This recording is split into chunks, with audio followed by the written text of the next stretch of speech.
saya akan menyampaikan kondisi terkini bangsa kita. Kita semua sudah tahu teorinya, kita sudah tahu semua sejarahnya. Tetapi kenapa kita tidak berhasil?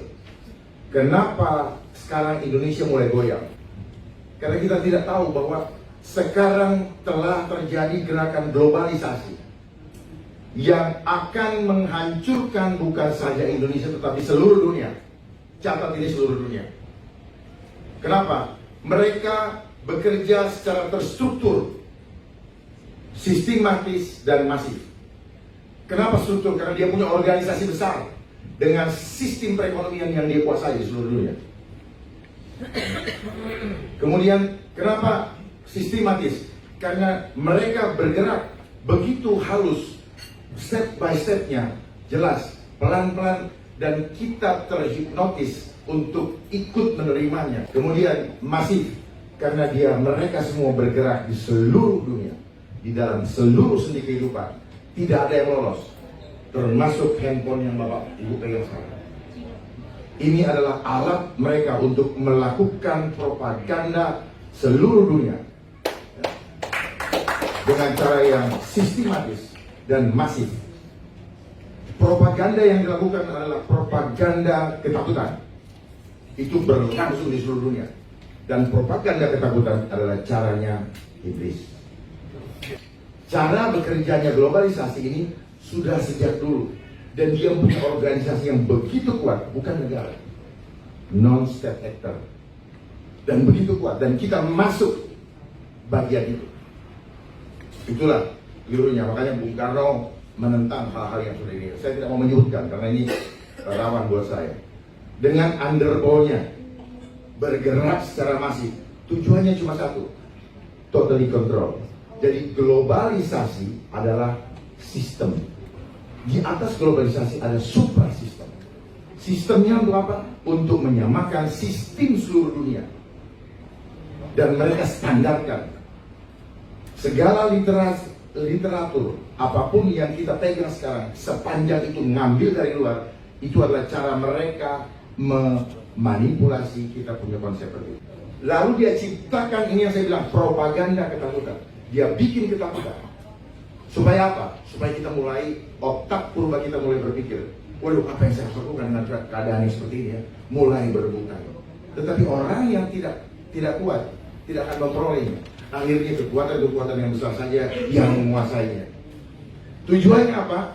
Kekuatan besar itu adalah bagian daripada mereka yang elit-elit global yang ingin menguasai dunia ini. Dan ujung-ujung daripada semua perjalanan ini apa? Kita akan tadi globalisasi sistem, di atas globalisasi ada yang namanya suprasistem yang mereka tidak pernah munculkan, cari di Google tidak akan dapat. Karena memang disembunyikan. Ini adalah rencana terakhir. Adalah apa? Life engineering. Coba boleh dicatat, tidak ada. Di situ hanya social engineering. Jadi life engineering, kenapa? Kehidupan kita pribadi ini yang akan di engineer. Kenapa? Kita bukan barang, tetapi mereka mau bikin kita seperti barang. Jadi ujung-ujungnya adalah life engineering. Seperti apa life engineering? Semua kehidupan kita mau dikontrol. Perilaku kita berubah menjadi manusia yang tidak lagi menjadi manusia yang sejati atau makhluk luhur akhlaknya, tetapi kita akan dibuat seperti robot. Tidak punya cipta, tidak punya karsa, tidak punya rasa. Kenapa? Kita akan di-lock dengan sistem. Jadi gak bisa keluar dari sistem. Nanti pedagang tradisional di pasar-pasar tidak akan lagi ketika uang kertas tidak berlaku lagi. Warung tegal, tukang rokok, semua pokoknya kalau nggak pakai sistem elektronik nggak bisa berdagang, dan itu akan terjadi. Dan prosesnya bukan sudah terjadi, itulah prosesnya, itulah cara sistematis. Pertama kita dikasih gratis Rp1 gratis 2 bulan. Setelah itu dia mulai ketika semua orang terpaksa pakai begini sekarang. Dan satu saat ini akan dipasang chipnya di badan kita. Itu pasti. Pasti. Kalau yang bilang tidak pasti, kita dibohongin. Pasti. Ya, saya mengajak kita untuk melihat ke depan. Karena kalau kita melihat ke depan, kita tahu apa yang akan terjadi di sana. Kita bisa membuat langkah-langkah strategis untuk menghadapinya. Jangan kita dibawa dengan pemikiran barat. Jangan kita dibawa pemikiran timur. Kecanggihan teknologi yang ada hanya untuk membuat kita apa? kita pusat perhatian kita beralih, tetapi dia punya hidden agenda. Apa itu hidden agendanya? Mau memanipulasi mindset kita. Jadi pertama, propaganda ketakutan. Apa itu? Itu 9/11 itu propaganda. ISIS itu propaganda. Dan teroris yang ada di dunia juga propagandanya mereka. Dan mereka gunakan itu dan ada yang dibayar. Di setting, ada yang memainkan. Maaf kalau nanti ada yang tidak setuju dengan kata saya, tetapi saya yakini betul itu. Ini desain semua. Tahun depan ekonomi akan jatuh. Itu cara menakut-nakuti manusia. Membuat kita berhitung matematika. Oh iya, kalau tahun depan jatuh berarti saya harus begini-begini. Saya panik, saya harus korupsi, saya harus segala macam. Itu yang mau diciptakan, betul nggak? Jadi programnya mereka, ya, satu yang globalisasi, terstruktur itu strateginya, terstruktur sistematis dan masif. Kemudian dia programnya adalah money, power, dan control population. Money, dia sudah kuasai sistem ekonomi dunia. Bursa ya semua pokoknya diatur. Nah, kurs-kurs kita itu diatur sama mereka. Aduh, kurang asam. Jadi kita diancam-ancam. Lu gue mau turunin nggak 20.000? Lu gue mau turunin nggak gitu? Nanti pemerintah kita dibikin takut, ngerti nggak? Duit lagi, kita jadi hutang lagi yang bayar rakyat. Untuk ganjil jangan lebih dari 14.000 misalnya. Ternyata semua disetting. Jadi di sini butuh pemimpin yang punya hati sungguh-sungguh untuk bangsa.